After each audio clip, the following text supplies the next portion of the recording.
से मैं हरियाणा भर की सभी आंगनवाड़ी में काम करने वाली अपनी बहनों को नमस्कार करता हूं और साथ ही इस सप्ताह भर के हमारे त्योहार उत्सव दिवाली, उसके बाद भाई दूज और आने वाला कल छठ पूजा का कार्यक्रम, इसकी भी बहुत बहुत बधाई देता हूं।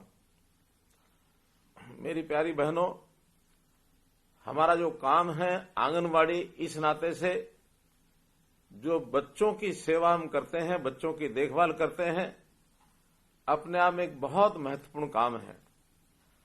अपने समाज में जो माताएं अपने बच्चों को, कई बार कामकाजी महिलाएं होती हैं, घर पर छोड़ सकती नहीं है, उनकी देखभाल करने वाला भी कभी नहीं होता है कोई।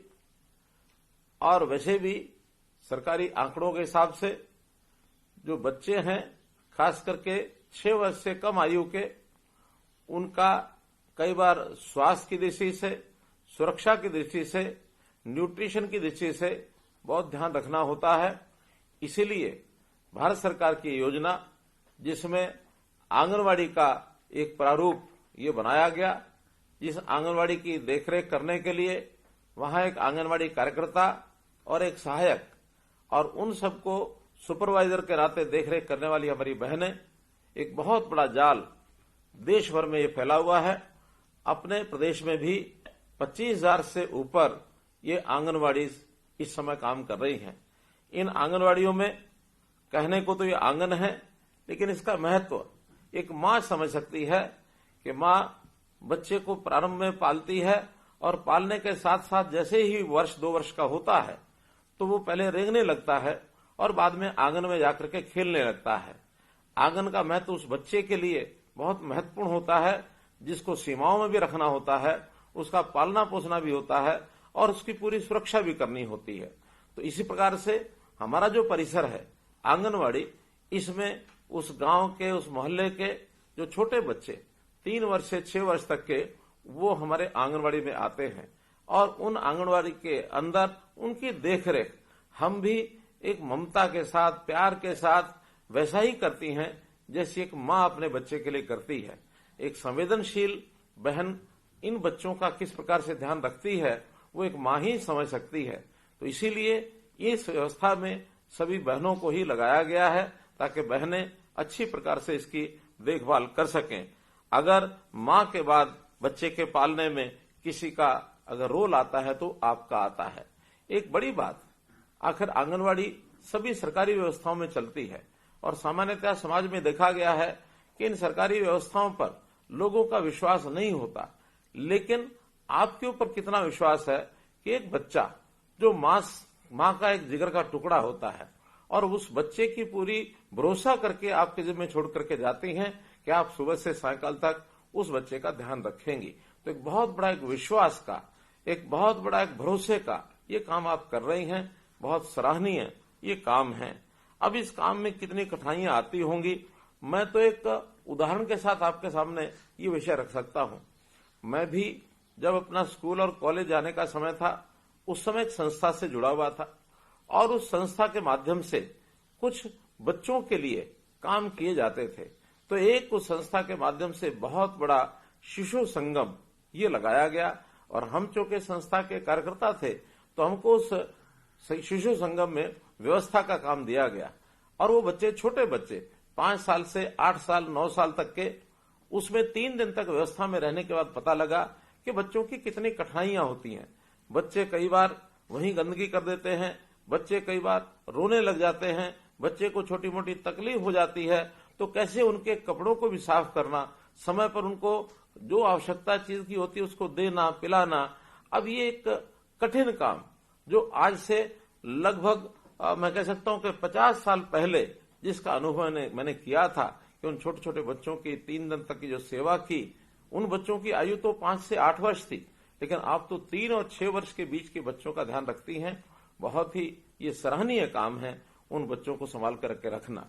जिस भवन में हम उन बच्चों को रखते हैं, अर्थात जो आंगनवाड़ी होती है, वहां भी एक सुरक्षित भवन उसकी आवश्यकता होती है। कभी कभी तो उसके अभाव में हम लोग काम करते हैं, कभी उसकी छत खराब होती है, कभी वहां लाइट नहीं है, तो कभी वहां प्रकाश की व्यवस्था, कभी पानी की व्यवस्था नहीं है, कभी वहां शौचालय नहीं है।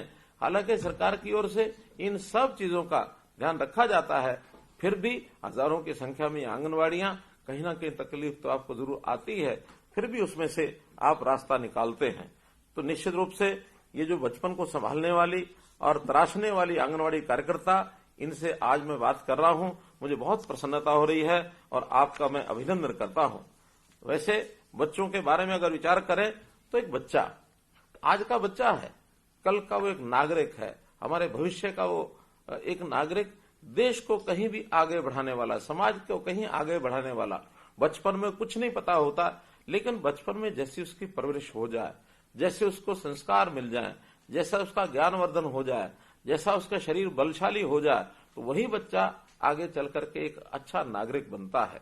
तो अच्छा नागरिक बनने के लिए नींव मजबूत होनी चाहिए, और उस नींव को मजबूत करने के लिए आप जो उनका काम कर रहे हैं बहुत ही सराहनीय है। उनके पोषण की आप व्यवस्था करते हैं। इस पोषण व्यवस्था के लिए भारत के प्रधानमंत्री जी ने जो पोषण अभियान चलाया, उस पोषण अभियान चलाने के अंदर बहुत सा सामान वो आपको दिया जाता है, ताकि आप बच्चों को पका करके उस सामान को खिलाएं।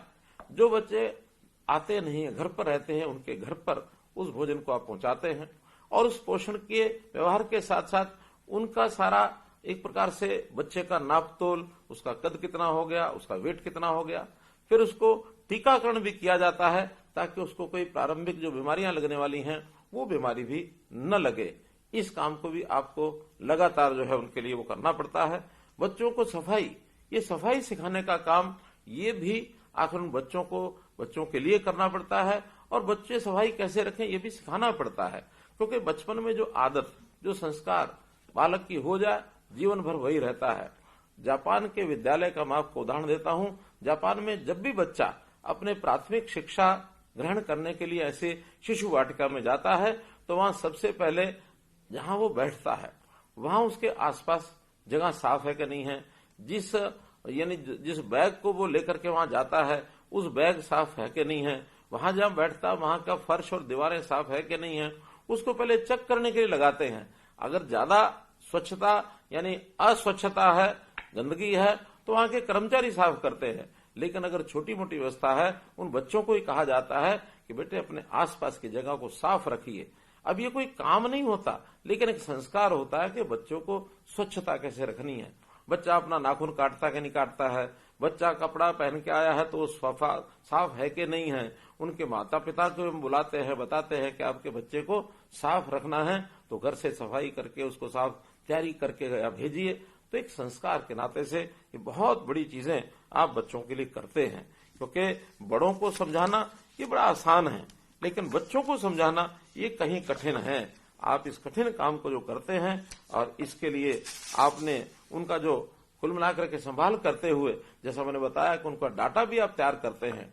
अभी तक डाटा हम अपने रजिस्टर पर ये रखते रहे हैं, लेकिन अब आपको मोबाइल के साथ ऐप भी दी गई है कि आप उस डाटा को अपडेट करिए, और हर दिन अपडेट करेंगे तो उसका डाटा एक सर्वर में जाकर के और एक प्रकार से जानकारी सबको मिलती रहेगी, और एक प्रगति कैसी हो रही है इसका भी हम ध्यान रखेंगे।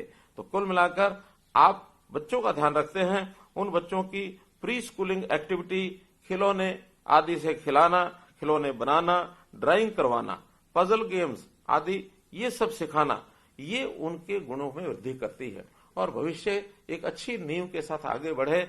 तो आप जैसा बच्चों का ध्यान रखते हैं, निश्चित रूप से सरकार वो भी आपका ध्यान रखती है। आपकी भी कोई कठिनाई हो उसको सरकार निश्चित रूप से और ठीक करती है। बच्चे तो जैसा देखते हैं वैसा वो सीखते हैं। एक बार एक कहानी के माध्यम से अगर इस बात को समझना हो, तो एक माता पिता अपने बच्चे को बैठे हुए ड्राइंग बनाते हुए देख रहे थे, और बच्चा एक कागज लेकर के अपनी जगह बैठे एक पेंसिल से कागज के ऊपर ड्राइंग बना रहा था। सेंटर में, कागज के सेंटर में वो बड़े बड़े डिब्बे, एक डिब्बे के साथ दूसरा, दूसरे का तीसरा, तीसरे का चौथा, ऐसे वो डिब्बे बना रहा था, और डिब्बों में भी लाइनें खींच रहा था। बाद में थोड़ी देर बाद उस बच्चे ने उसी कागज के कोने पर छोटे छोटे डिब्बे बनाने शुरू किए, और वैसे भी उस पर लाइनें खींच दी। माता पिता बड़ा खुश हो रहे थे कि देखो हमारा बेटा छोटी आयु में भी कितनी अच्छी ड्राइंग ये कर रहा है। जब पिताजी ने पूछा, बेटे ये ड्राइंग बनाई है, ये डिब्बे बनाए हैं, क्या बनाए हैं? कहने लगे, पापा पापा जब मैं बड़ा हो जाऊंगा तो मैं बड़ा होकर के एक बहुत बड़ा मकान बनाऊंगा और ये जो मैं बड़े बड़े डिब्बे बना रहा हूं ये बड़े बड़े कमरे होंगे और इन कमरों में एक मेरा सोने का कमरा होगा, एक बच्चों के पढ़ने का कमरा होगा, एक जो अतिथि आते हैं अतिथि कक्ष होगा, ड्राइंग रूम होगा। इस प्रकार से सारे उसने कमरे बना करके डिब्बों के माध्यम से बताया।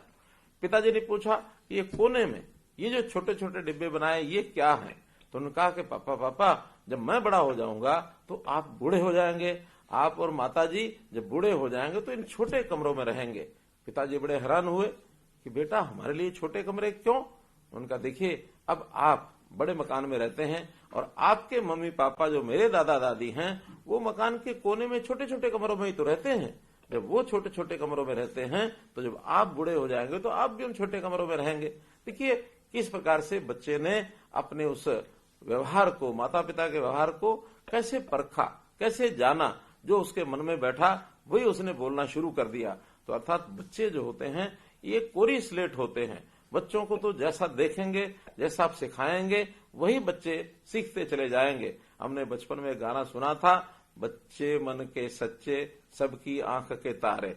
बच्चों का कोई द्वेष नहीं होता, बच्चे हमेशा एक दूसरे के साथ खेलते रहते हैं और बच्चे जो मन में ठान लेते हैं उसको पूरा करके छोड़ते हैं। जब तक पूरा न हो तब तक वो जिद भी करते हैं। ये बच्चों की बहुत चाहे छोटी बातें हैं लेकिन हम सब के लिए भी सीखने के लिए पर्याप्त हैं। तो बच्चों की दुनिया, बच्चों का इस संसार जितना खुशहाल होगा, जितना सुखी होगा, जितना इनका ध्यान रखा जाएगा, उतना अपने देश का जो भविष्य है वो उज्जवल होने वाला है। इन सब बातों का हमने ध्यान रखना है। जैसा मैंने बताया कि आप सब बच्चों का इतना ध्यान रखते हैं, ख्याल रखते हैं, तो आप सबका भी ध्यान रखना, ख्याल रखना, ये हमारा सरकार के लोगों का ये काम है।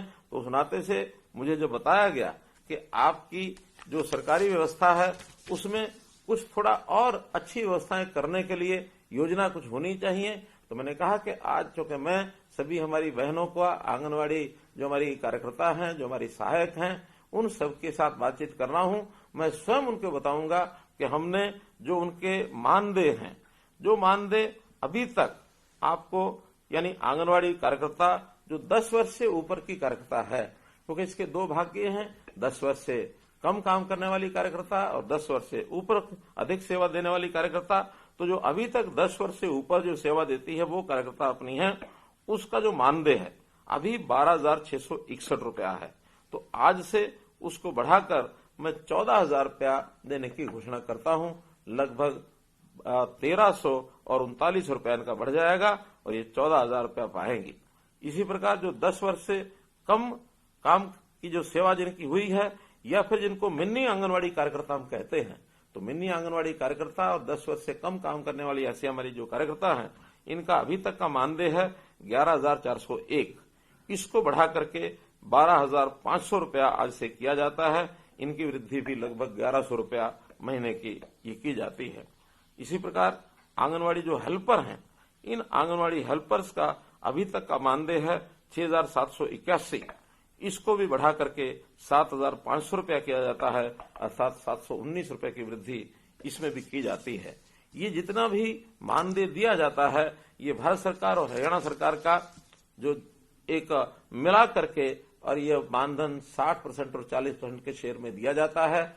कई बार ऐसा भी ध्यान में आता है कि जितना आपको दिया जाता है उसमें जो भारत सरकार का 40% का हिस्सा है वो काफी कम रहता है, लेकिन उसकी पूर्ति हमेशा हरियाणा सरकार करती है। तो इसलिए इसमें भी अभी भारत सरकार का हिस्सा तो बहुत कम है, लेकिन फिर भी उनके जो 60% का शेयर है वो हरियाणा सरकार लगातार देती रहेगी। कभी भी भारत सरकार से का 60% में कमी रहेगी तो हरियाणा सरकार देती रहेगी, और अपना 40% हरियाणा सरकार तो हमेशा देती ही है। ये भी आपकी जानकारी के लिए मैं बताना चाहूंगा। और ये मानधन सारे देश भर में मैं कह सकता हूं, चाहे वो आंगनवाड़ी कार्यकर्ता का हो, चाहे आंगनवाड़ी सहायक का हो, ये देश भर में सर्वाधिक है। इसलिए सर्वाधिक मानधन देने वाला हरियाणा देश का पहला राज्य है। ऐसे 32 राज्यों की इस मानदेय की जानकारी ये मैं आपको दे रहा हूं। मुझे ये बताते हुए भी खुशी हो रही है कि आपकी पदोन्नति के द्वार ये भी खोल दिए गए हैं। अब हमने 25% पद सुपरवाइजर के लिए, ये आप में से ही भरे जाएंगे। उसकी भी फरवरी 2024 में एक छोटी परीक्षा होगी। योग्य जो बहनें हैं वो सुपरवाइजर के पद पर भी 25% की संख्या में उसमें जा सकेंगे। ये हम पहली बार कर रहे हैं और ये एक छोटा परीक्षा का जो एक कार्यक्रम है उसको लेकर के किया जाएगा। इसी के साथ रिटायरमेंट के समय भी हम कुछ सम्मान राशि ये पहले आपको देते थे। अभी तक आंगनवाड़ी जो वर्कर हैं और आंगनवाड़ी हेल्पर हैं उनको 1 लाख रुपया और 50,000 रुपया ये दिया जाता था। अब वर्कर जो हैं यानी कार्यकर्ता हैं उन कार्यकर्ता को 1 लाख की बजाय 2 लाख रुपया दिया जाएगा यानी रिटायरमेंट के समय, और जो हेल्पर हैं उनको 50,000 रुपये की बजाय 1 लाख रुपए की राशि दी जाएगी, अर्थात ये दोनों को डबल कर दिया गया है। इसी प्रकार वर्दी भत्ता भी अभी तक 800 रुपया दिया जाता था, अब इसको बढ़ा करके 1500 रुपया वार्षिक करने की मैं घोषणा करता हूं। गांव के अंदर हम लोगों ने बाल वाटिकाएं यानी सरकारी स्कूलों में जो हमारे जितने भी आंगनवाड़ी हैं उनको नाम पहले दिया था हमने प्ले वे स्कूल। अभी उनका नाम, क्योंकि सरकारी जो नई शिक्षा नीति है राष्ट्रीय शिक्षा नीति, उसमें इनका नाम बाल वाटिका कर दिया गया है, तो इन बाल वाटिकाओं का ही नाम रखा है। 4000 बाल वाटिकाएं बन चुकी हैं, अभी आगे और 4000 नई बाल वाटिकाएं जो आंगनवाड़ी हैं, जो अच्छी आंगनवाड़ी हैं, उन्हीं को उसमें कन्वर्ट कर दिया जाएगा। इस प्रकार से मैं तो आपके सामने यही एक विषय रखना चाहता हूं कि जो 1975 में ये आंगनवाड़ी का कार्यक्रम शुरू हुआ था, आज लगभग 50 वर्ष होने को आ रहे हैं। तो इस 50 वर्ष के काल में आप लोगों ने बाल स्वास्थ्य देखभाल, पालन पोषण, शिक्षा आदि इसके अंदर जो योगदान दिया है, ये आंगनवाड़ी कार्यकर्ताओं का एक प्रकार का उनकी एक सराहना मैं करता हूं, उनका मैं आभार व्यक्त करता हूं। और इस काम में हमेशा बहुत से काम की जो अपडेट है, इस काम में कुछ न कुछ वृद्धि भी होती रहती है। तो उस वृद्धि के समय, उस अपडेट के समय जो जानकारियां और आगे बढ़ानी होती हैं, उनको भी आप हमें सुझाव के रूप में जरूर देते रहेंगे। और जैसे जैसे आप सुझाव देंगे उन सुझावों के ऊपर हम काम करेंगे। हमारा उद्देश्य हमारी जो भविष्य की पीढ़ी है, हमारे आज के बच्चे हैं, उनका पालन पोषण अच्छा कैसे हो, और उसमें जो भी कोई योजनाओं के अंदर कोई अड़चने आती हैं, उन अड़चनाओं को हम दूर कर सकें। तो इस प्रकार के इस काम में आपको आज मैंने आपसे जो बातचीत की है, आपने इसमें अपनी इस बात को साझा किया है। आपके अनुभव भी निश्चित रूप से अगर हमको प्राप्त होंगे, सुनने को मिलेंगे, तो उस अनुसार और ज्यादा इसमें आगे बढ़ाएंगे। आपने मेरी बात सुनी, आपका बहुत बहुत धन्यवाद।